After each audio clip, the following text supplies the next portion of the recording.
Hi, this is Mark Josephsberg, and at Body Learning, my guest today is the one and only Robert Rickover, an Alexander Technique teacher who teaches out of Lincoln, Nebraska, as well as Toronto, Canada.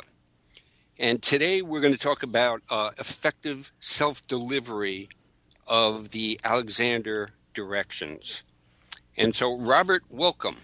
Oh, thank you so much, Mark. It's so good to be on my own show. It must feel like it home to be it on does, your. it really does feel like home. So, Toronto, Canada, would you like to say anything about your mayor, or you want to just get into I think we should skip the mayor. I skip the think he's mayor? got all the publicity he needs. We're talking in December 2013. So if that comment seems out of date, just Google Rob Ford and you'll know what we're talking about. That's right. And my comments may seem out of date, even if they are on date or whatever. Right. But let me ask you this: the directions, self-directions, the importance of them, and would you like to also speak a little bit about how they've evolved for you and how you use them? Well, of course, self-directing is a crucial aspect of the Alexander technique. It was Alexander's concept. He came up with a series of directions.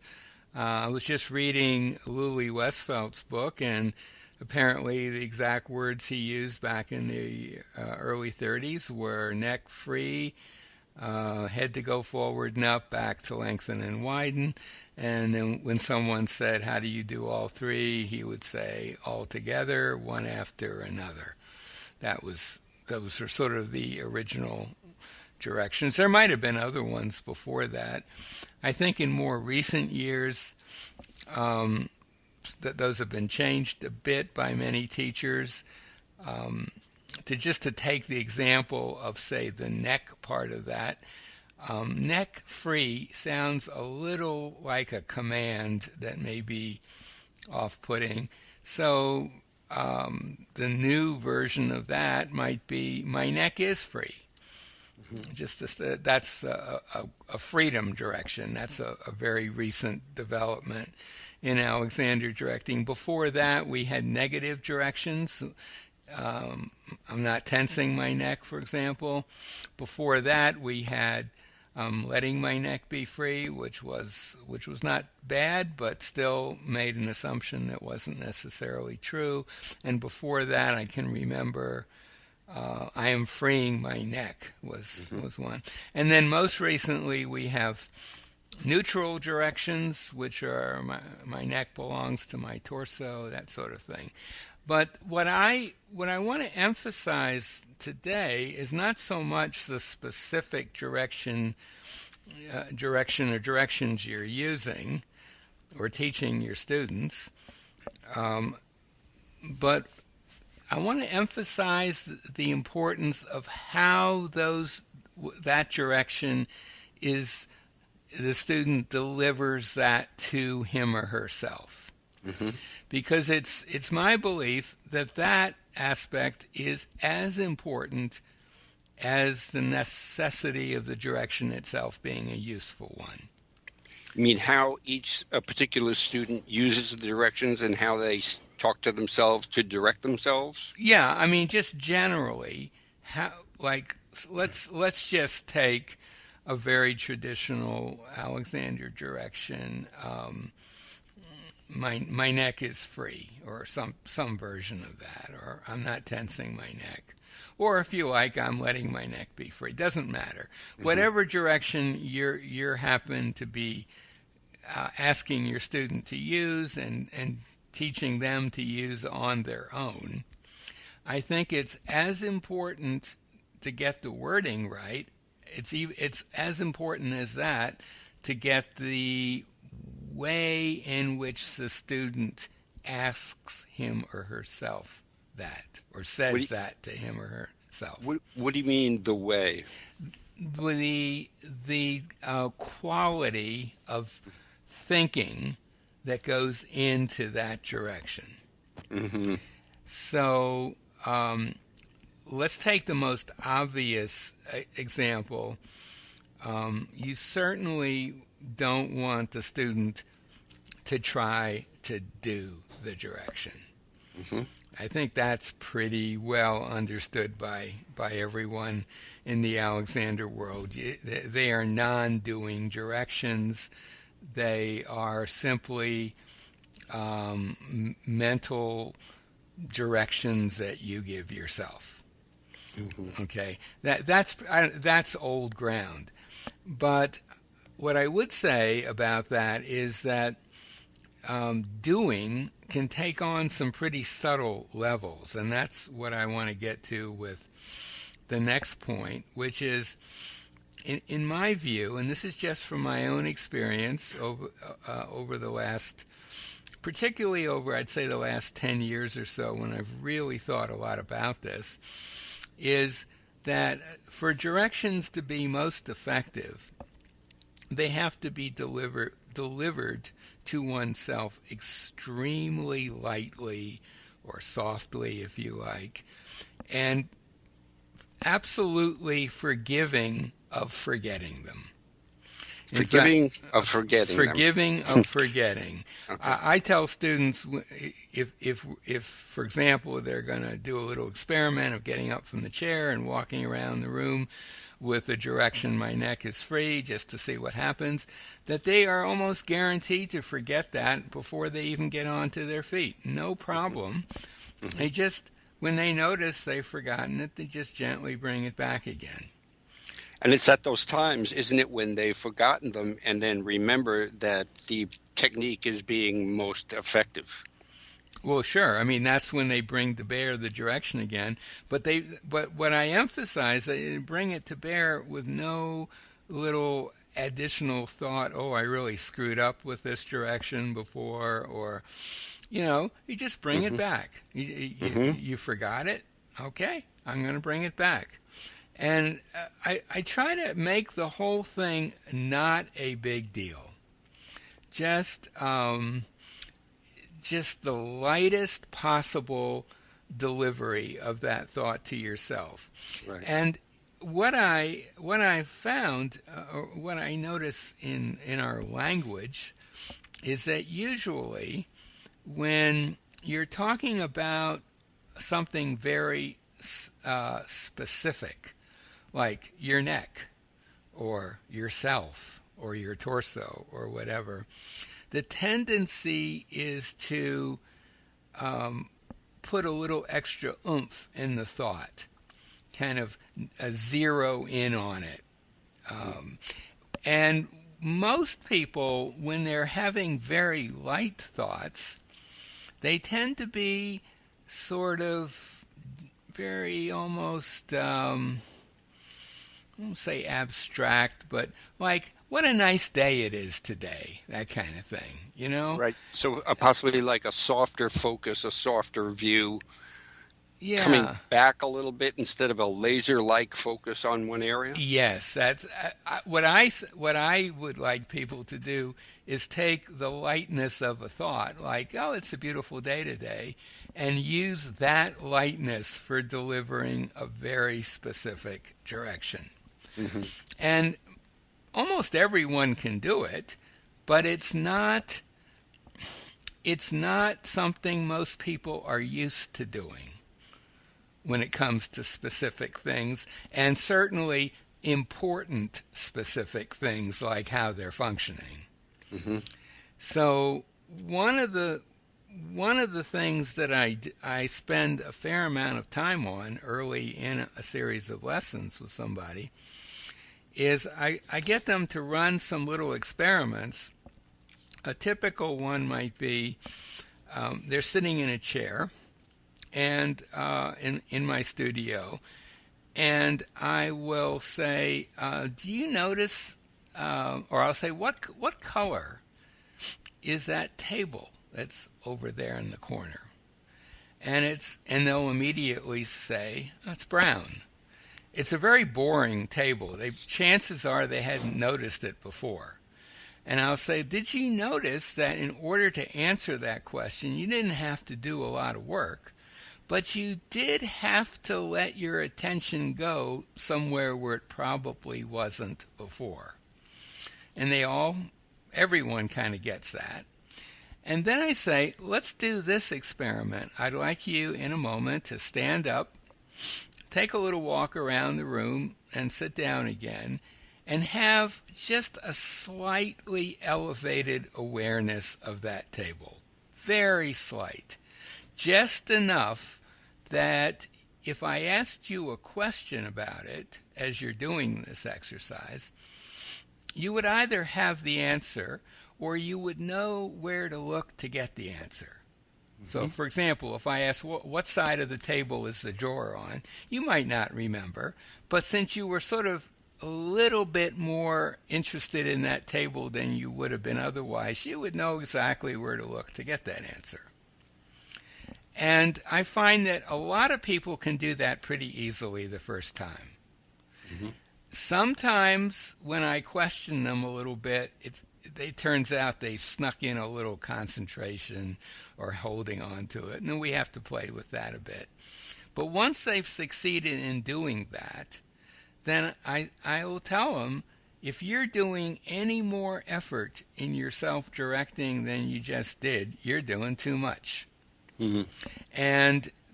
And I suggest they repeat that experiment or a similar one for themselves from time to time.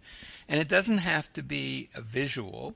It could be they're out walking and they just choose randomly some sound, maybe rustling of the leaves or birds sounds or whatever. And just for maybe 10 or 15 seconds, they make a point of having slightly more awareness of that sound than they would otherwise. And again, if they're doing more effort than that in self-directing, it's too much. Mm-hmm.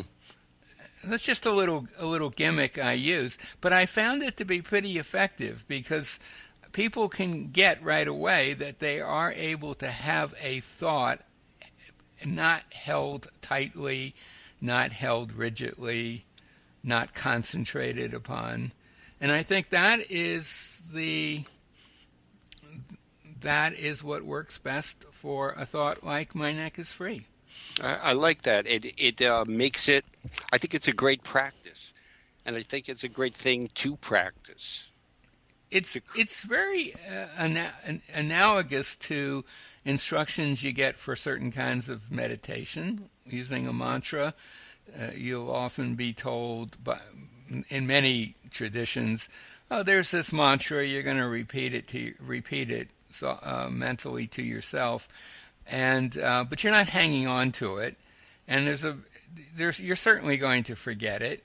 And when you notice you've forgotten it, you just gently bring it back." Or you might fall asleep. If it's a meditation, you might doze off a little bit, and you just bring it back when you come back into awareness. You don't try hanging on to it. You're fine with losing it. You just gently bring it back. Yeah, interesting. Or when another thought comes in that has nothing to do with meditation, you don't beat yourself up for it. Exactly. So just let it come in, let it move away. Because you're in the real world, when you're out there are going to be zillions of distractions. You're walking down the street, you're thinking about your neck or your torso or whatever, and you see this dog. It's really a cool looking dog, and all of a sudden your interest goes to that, or you're distracted by something. Well, here's another example, and I don't even know if you would call it a distraction, but you're sitting at the computer because you're at work and you have to sit there for 8 hours doing something. Mm-hmm. You can't really, I don't think, in the front of your mind have the Alexander directions because you're concentrating, you're thinking about so many different things. Mm-hmm. But you can bring them to bear from time to time. But you can bring them to bear. Yeah. Yeah, and another thing I tell students is don't try thinking these directions all day long. A minute or two here and there, that'd be plenty. Yeah. Do you have any kind of what would be the word besides shortcut? Because people get very upset about that word, Mm. but some kind of shortcut to use it, when you don't have like a whole 45 seconds to think about the many directions that there are. Well, that leads me to the other thing that once a student has had a few lessons, um, they will have experimented with probably by that point at least a half a dozen or more self directions. Hmm. And what I tell them is it's really good to have sort of a basket that you can just pull a direction out of. You'll be a whole bunch in there, and sometimes you may have a pretty good idea what would be a useful one in a particular circumstance. If you're feeling tension in your neck, it might be it might be useful to say my neck is free. Or if you're noticing that your breathing's a little restricted, you might want to say I'm free to breathe, or my breathing is free, or whatever direction you've worked with around that topic. And Hmm. I encourage them to experiment with them individually, but then to have them sort of all available, so that they're using them is quite familiar. There's Hmm. their brains are already a bit wired up to deliver them pretty easily, and to always have one or two that are sort of default directions that are always going to be useful.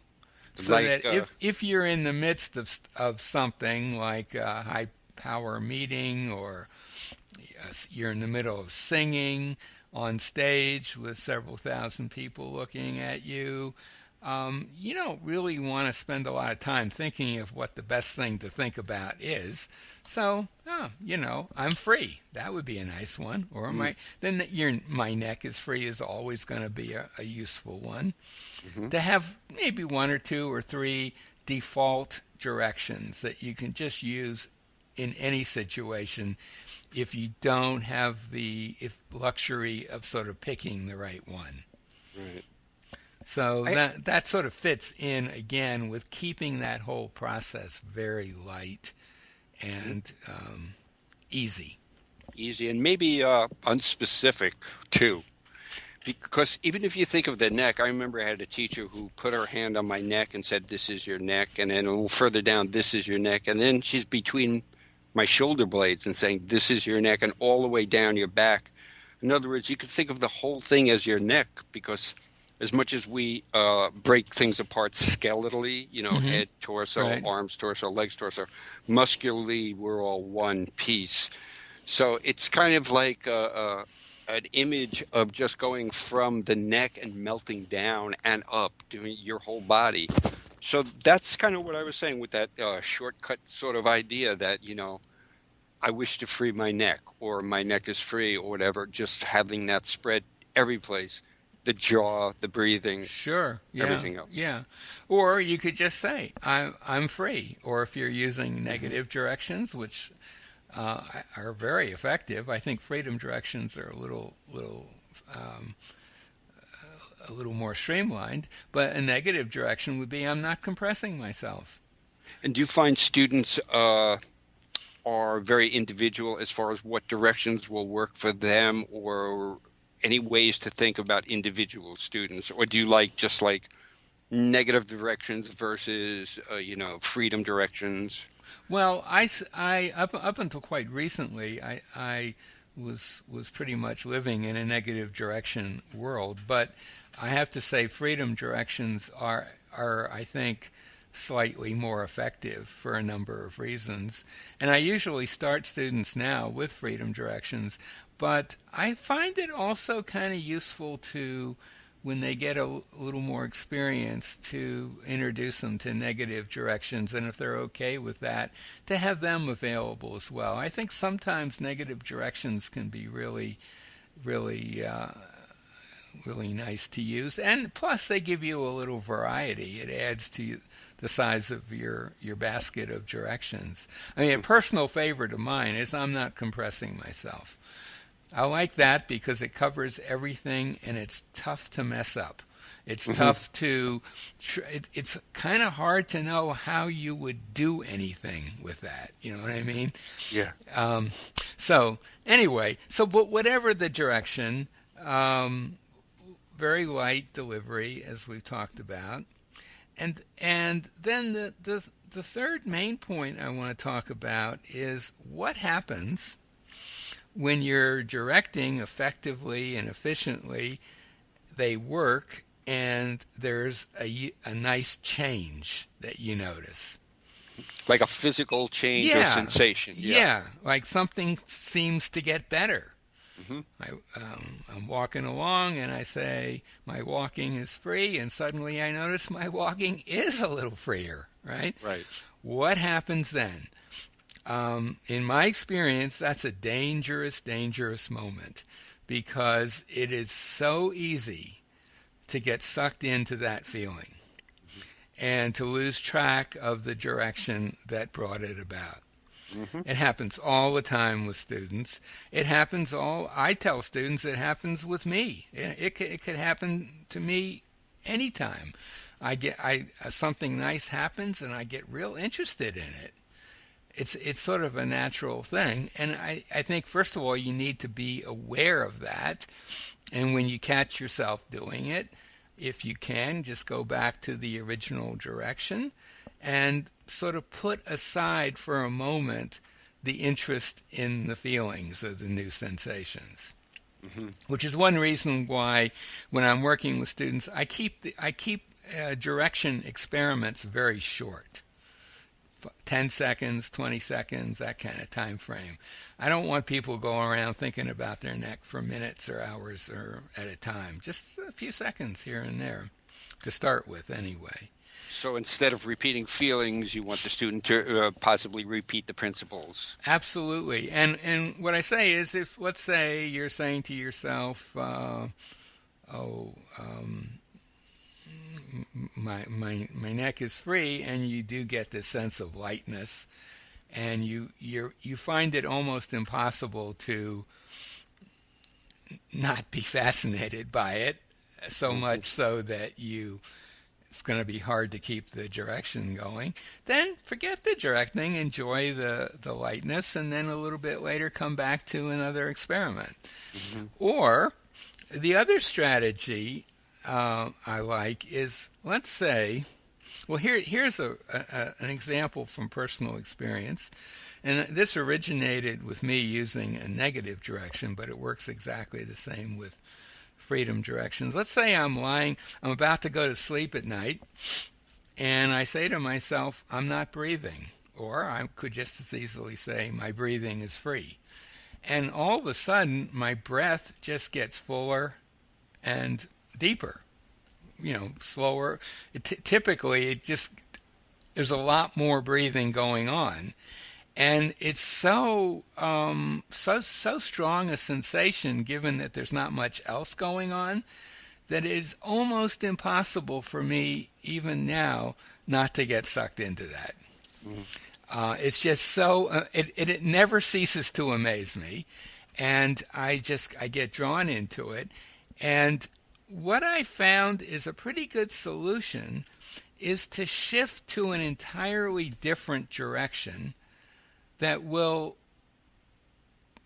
have some of the same effects, maybe even the same effects. So with breathing, lying in bed, my breathing is free, the breathing takes off, and I just switch over to I'm free to lie in bed.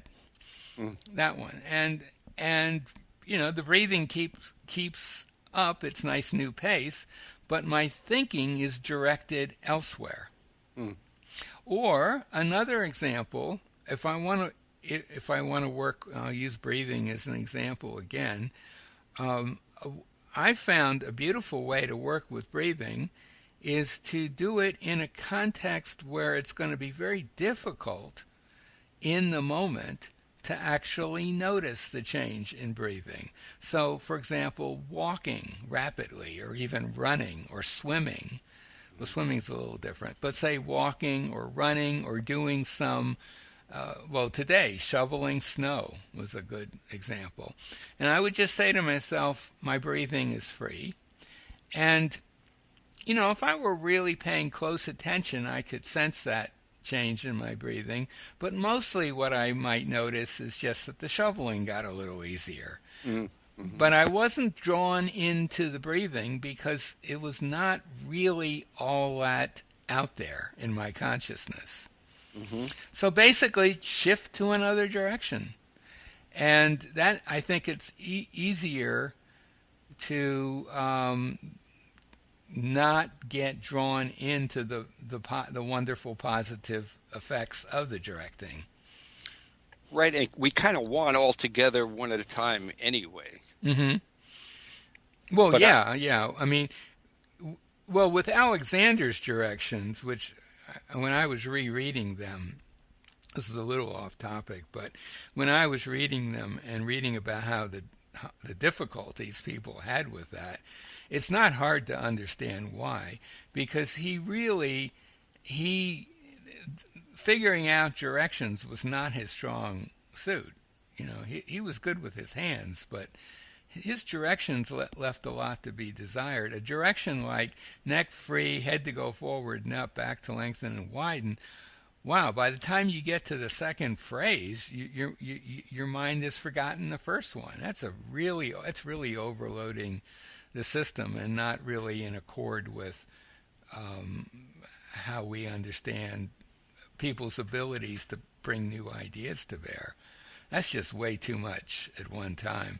So I wouldn't use it. I would never use that kind of direction. But even a simple one, like my neck is free, does carry these pitfalls. Mm-hmm. And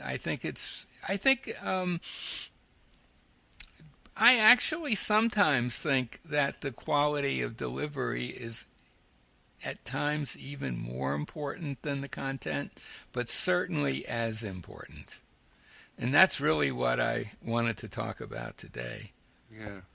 And the result is probably one of the most important things. I mean, Yeah, I mean, I've been experimenting with this now for, as I say, I'd say about 8 years, maybe 7 or 8 years, on myself and on my students.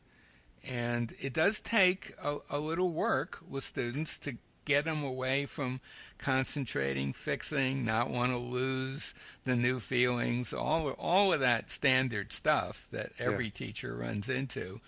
But I do find that it's easier now when I do that little preparatory exercise and really emphasize at the outset the importance of lightness. Mm-hmm. And of course, everyone can, when you tell that to a student, everyone nods their heads and says, "Oh yeah, I know what you mean." But in practice, they'll, if you're watching carefully, they will sneak in some of that old doing or setting or concentrating, and you have to really keep your eye out for that. Mm-hmm. But I do think it's a lot easier when you've kind of prepared the ground with some little exercises and some discussion of the topic. Right, and that you can't mess up the exercise. You can't really do it wrong. You cannot. Well, that's the other thing. I mean, getting students away from the idea of right anything, Mm-hmm. being right, getting it right, is my head in the right place? All Mm-hmm. that stuff, of course. And those are all things that are, if you don't deal with, they're certainly going to result in some kind of doing. That's right. Yeah. So that's pretty much all I've got to say on the topic. I just thought it would be a nice idea to bring all that together because I guess the background, again, we're talking in the end of 2013. We are really in an amazing period of Alexander directions, new versions of them coming out. They're coming fast and furious. I have no doubt there'll be, in a year from now, there'll be some even more effective ones. I would say Alexander directing wording of Alexander directing technology is just changing incredibly rapidly right now.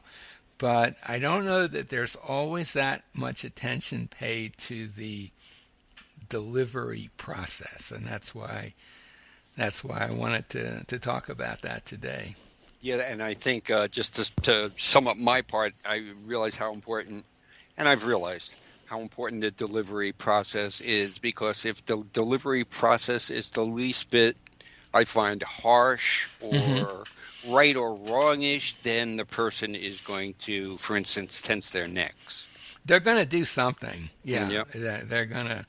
Yeah. So, So, is there anything else you'd like to say about anything oh, about? there is so much I'd like to say about the state of the world and the Alexander world, but not today. Not today. Well, thank you very much, guest. You're the guest and the host in the way, Robert Rickover from Lincoln, Nebraska, and Toronto, Canada. Oh, Thanks very much, Robert. hey, thank you, Mark. It's been great.